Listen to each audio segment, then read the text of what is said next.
नमस्कार दोस्तों। 17 सितंबर का दिन बेहद खास है। चाहे आप मोदी जी का जन्मदिन मनाते हो या ना मनाते हो, चाहे आप उनके समर्थक हो या आप उनके आलोचक हो, लेकिन इस तारीख में कुछ ऐसा छुपा हुआ है जो भारत को सदियों तक याद रहेगा, कई दशकों तक याद रहेगा, कई पीढ़ियों को भी याद रहेगा। ऐसा क्या इस तारीख के अंदर खास है, उसकी दोस्तों मैं बारीकी से आपके साथ चर्चा करूंगा और आपको बताऊंगा इससे जुड़े हुए राज, जिनको जानकर आपको समझ में आएगा आखिर कैसे ये नंबर सत्ता का सुख दे रहे हैं मोदी जी को, कैसे मोदी जी इन चमत्कारी नंबरों के दम पर ही आज भारत के प्रधानमंत्री, या आप ऐसा समझ लीजिए जो बहुत सारे लोग हैं, चाहे वो आलोचक हो चाहे वो समर्थक हो, भारत के राजा बनकर बैठे हैं। तो उन जुड़े हुए राजों के बारे में मैं आपको विस्तार से बताऊं, उससे पहले दोस्तों आप सभी से एक रिक्वेस्ट है, हमारे वीडियो को लाइक और सब्सक्राइब जरूर कीजिए और ज्यादा से ज्यादा लोगों को फॉरवर्ड कीजिए। तो दोस्तों, देश के अंदर मुद्दे तो कई हैं। मुद्दा ये भी है कि महंगाई बहुत है, मुद्दा ये भी है कि बेरोजगारी बहुत है, मुद्दा ये भी है कि कई राज्यों के अंदर बाढ़ आई हुई है, लोगों के घर बह गए, लोगों के सामान बह गए, उनकी जीवन जो है वो अस्त व्यस्त हो गया। तमाम दुनिया भर से पंजाब हिमाचल में जो तबाही बाढ़ के थ्रू आई हुई है, उनकी मदद करने के लिए गुहार लगाई जा रही है। जान माल की जबरदस्त हानि हुई है, बेहद दुखद है। लेकिन कुछ देर के लिए आप इन दुखों को भूल जाइए, आप मोदी जी का जन्मदिन मनाइए। मोदी जी का जन्मदिन भैया खास तो है क्योंकि देश के प्रधानमंत्री हैं, और पहले चाहे वो स्टेशन पर चाय बेचते रहे हो, हालांकि वो बेचते थे नहीं बेचते थे ये हमेशा विवाद का विषय रहेगा। लोग बोलते हैं सहानुभूति गेन करने के लिए, जैसे फिल्मों में जो है वो बड़े बड़े एक्टर आकर एक्टिंग करते हैं और अपनी कुछ ऐसी डायलॉग रचते हैं कि जिनसे लोगों का इमोशनल कनेक्ट होता है। तो फिर आप समझ सकते हैं कि भैया इमोशनली जब व्यक्ति एक बार कनेक्ट हो जाता है तो फिर आप उसको इमोशनल फूल भी बना सकते हैं। तो आलोचना करने वाले तो कहते रहेंगे दोस्तों, लेकिन थोड़ी देर के लिए आप बाढ़, महंगाई, बेरोजगारी, कर्जा, इन सब अपनी परेशानियों को भूल जाइए। तमाम मुद्दों के ऊपर हावी है हमारे माननीय प्रधानमंत्री नरेंद्र मोदी का जन्मदिन। कई सारे राजनेताओं ने बधाइयां दी हैं, बधाइयों के तांते हैं भैया। उसके बाद जो है कई फिल्म स्टारों ने भी बधाइयां दी हैं, देश विदेश इधर उधर सब उमड़ पड़े हैं बधाइयां देने में। उन दुख को भूल गए हैं थोड़ी देर के लिए जो बाढ़ में हुआ, जो आए दिन हमें बेरोजगारी, छात्रों के साथ मारपीट, पुलिस के लाठीचार्ज, नौकरियों के लिए उनकी जद्दोजहद, सब भूल जाइए, जन्मदिन मनाइए। तो दोस्तों बात ये करने वाले हैं कि आखिर ऐसा क्या खास है नरेंद्र मोदी की डेट ऑफ बर्थ के अंदर कि उनकी, आप देख लीजिए कि देश के अंदर इतने आर्थिक बदहाली है। नेपाल में आंदोलन हो गया, लोग सड़कों पर उतर आए, सत्ता को उखाड़ फेंका। बांग्लादेश में बुरा हाल हो गया, श्रीलंका में हो गया, यहां तक कि यूरोप के देश फ्रांस में हो रहा है। सुनने में आ रहा है ब्रिटेन के अंदर भी जनता सड़कों पर उतरी हुई है। लेकिन हमारी जनता ऐसा कुछ नहीं करेगी दोस्तों, क्योंकि हमारी जनता संस्कारी जनता है, सनातनी जनता है। उसको छोटे मोटे मुद्दों से क्या लेना देना। वो जनता तो, ऐसे डायलॉग कई बार उनके व्हाट्सएप पर आते हैं कि धन चला गया तो बहुत कमा लेंगे, लेकिन अगर धर्म चला गया तो ये दुष्ट जीने नहीं देंगे, इसीलिए फलाने को वोट दें। आप समझे। तो बस जहां पर जिस देश के अंदर धन को इतनी छोटी महत्ता दी जाती है, तो भैया धन कमाने के लिए तो हमारे गुजराती व्यापारी खड़े ही हैं।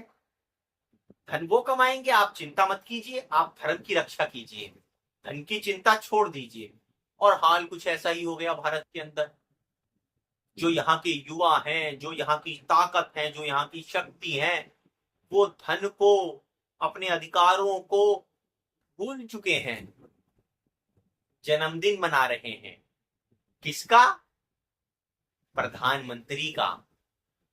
हालांकि यही प्रधानमंत्री थे 2014 में जब कुर्सी पर नहीं बैठे थे तो इन्होंने बोला था अच्छे दिन, बाकी आगे के डायलॉग जनता बोलती थी। अब वो अच्छे दिन आए, किसके आए, ये आप बेहतर समझते हैं। और अगर आपको ना समझ आ रहा हो तो आप जन्मदिन का इवेंट देख लीजिए, आपकी समझ में आ जाएगा कि अच्छे दिन किसके आए।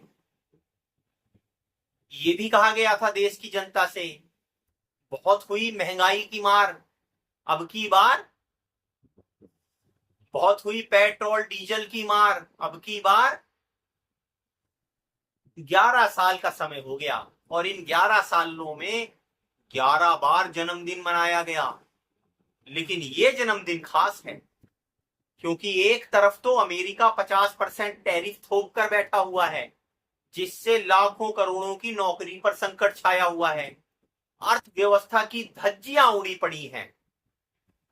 छोटे व्यापारियों का व्यापार चलेगा या बंद होगा, या वो सुसाइड करेंगे, आत्महत्या करेंगे, किसानों का क्या होगा, बुरे से बुरा हाल देखने को मिल रहा है। और ऊपर से प्रकृति का क्रोध, कहीं बाढ़, कहीं सूखा, कहीं कुछ आपदाएं।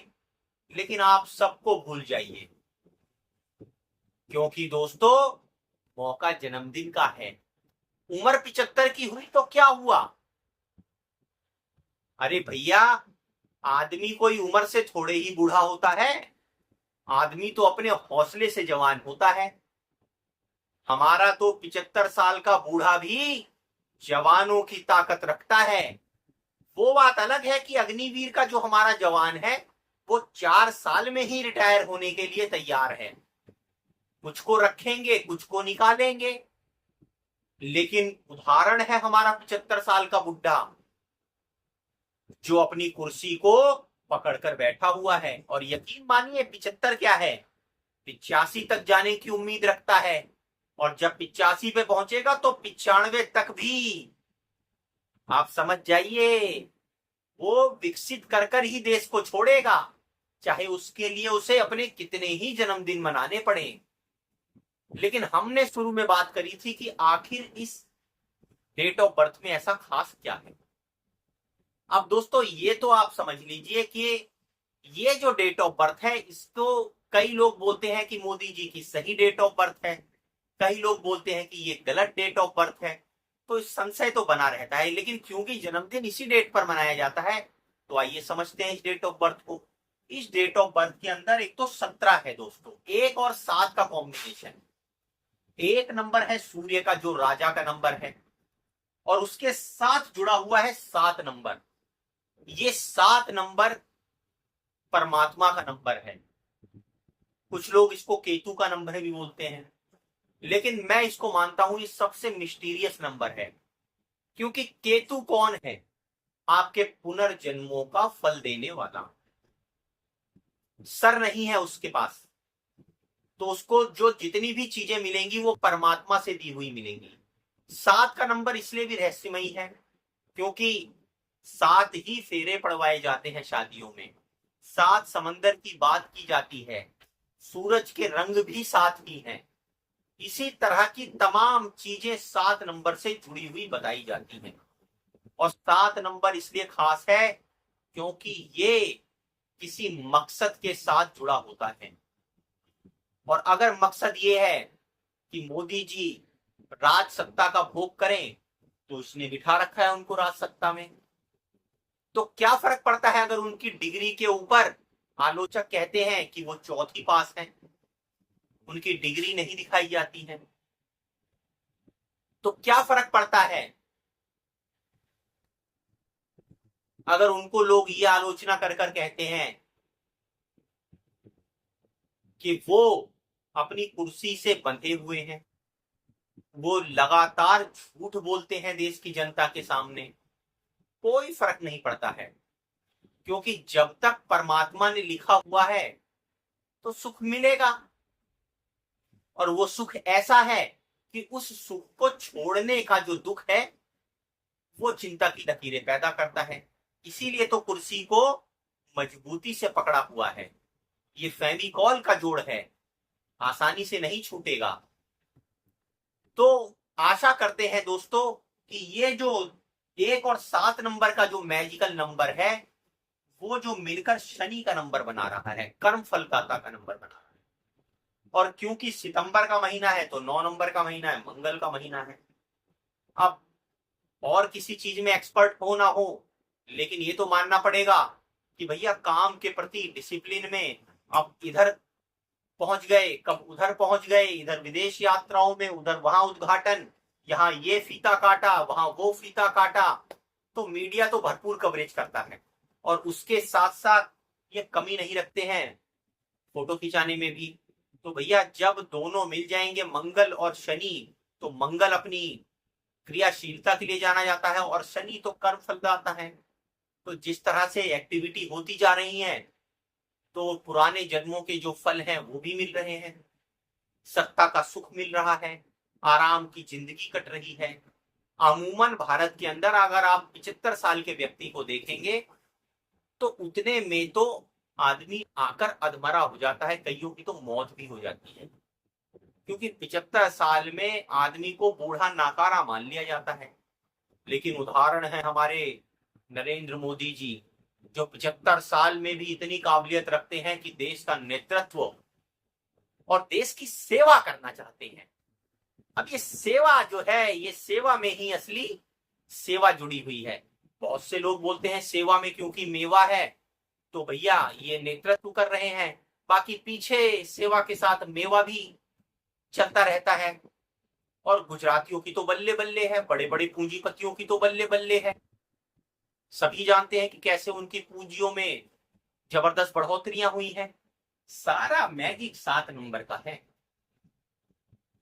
क्योंकि अब असली डेट ऑफ बर्थ अगर पता होती तो और ज्यादा गहरा एनालिसिस करते, लेकिन जो कुछ पता है उसके संदर्भ में भी बता दे तो बहुत कुछ है दोस्तों। 1 और 7 का ये जो नंबर है, जब सूर्य परमात्मा के मिस्टीरियस नंबर के साथ जुड़ता है तो वो कुछ आपसे ऐसे कार्य करवाने के लिए जोड़ता है जिससे आप जनता का भला करें, प्रजा का भला करें। लेकिन सत्ता का सुख आदमी को इतना अंधा बना देता है, इतना लालची बना देता है पैसों का, उसको लगता है कि जितना है सब इकट्ठा कर लो, कैसे भी आए साम दाम दंड भेद टैक्स लगाकर, जीएसटी लगाकर, पेट्रोल से वसूली करके, एथेनॉल मिलाकर वसूल कर लूं। लेकिन यकीन मानिए 2, 4, 10 साल में पैसा खत्म हो जाएगा और आपके जो ये शनि के कर्म हैं जो आज आपने किए हैं, पुराने की वजह से अगर आप ये सुख पा रहे हैं, तो आज जितना प्रताड़ित जनता हो रही है, जितने प्रताड़ित युवा हो रहे हैं, जितना प्रताड़ित किसान हो रहा है, उसके कर्मों का फल भी आज नहीं तो कल भोगना पड़ेगा। और दोस्तों, हमारे यशस्वी प्रधानमंत्री नरेंद्र मोदी जी को हम जन्मदिन की बधाइयां देते हुए इस वीडियो को यही समाप्त करते हैं।